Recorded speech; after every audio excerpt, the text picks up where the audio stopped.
Roger John Madden in Orizaba, Mexico, magical pueblo that I've come to love dearly over the course of 7 weeks here. I am in one of my 10 or 12 what I call PowerPoints or happy places.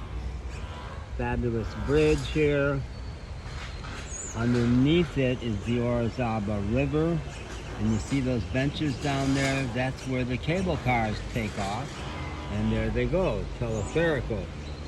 They go up, up, up, up. And if it's occupied, now on a Tuesday, there may not be anybody in it. I don't see people in it.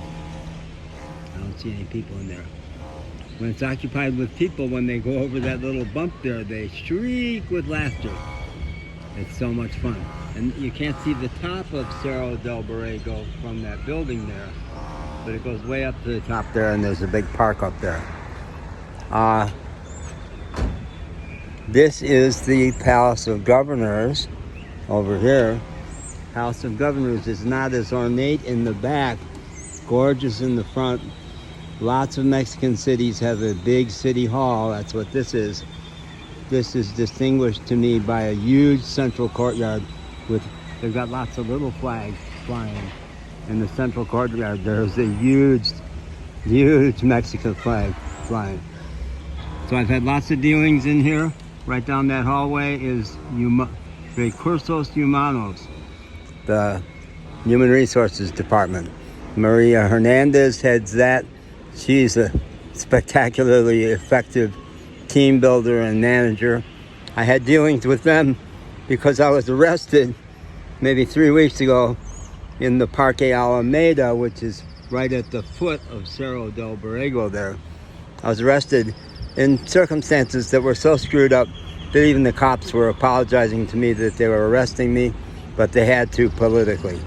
And I spent 11 hours in the city jail, which is way south. Orizaba is much bigger than I realized. Way south. And I was glad that I was there because not long after I got there, they put a young kid in the cell next to me who was harmless. He was drugged out and he was annoying. He was laying on the floor saying he needed medical attention. He thought his arm was broken, which it clearly was not. So he was annoying but not a problem. And this police department is really great. They're an amazing police department. Out in front of this building, probably today, there still are 20 brand new Mitsubishi pickup trucks, which they cruise around in, brand new. So it's a highly esteemed and well-funded police department and jail. In the course of 11 hours, I only saw one thing bad happen, but that one thing was horrific.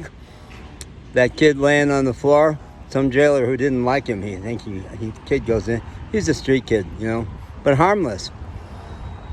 But they know him, and some jailer who didn't like him came in and proceeded to kick the shit out of him just a few feet away from me.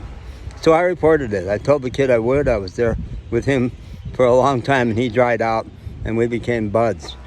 When I left, he gave a fist bump, and he said, "Amigos forever, siempre," which I'll probably never see him again, and he'll probably never know that I got justice for him, but I promised him I would, and I did.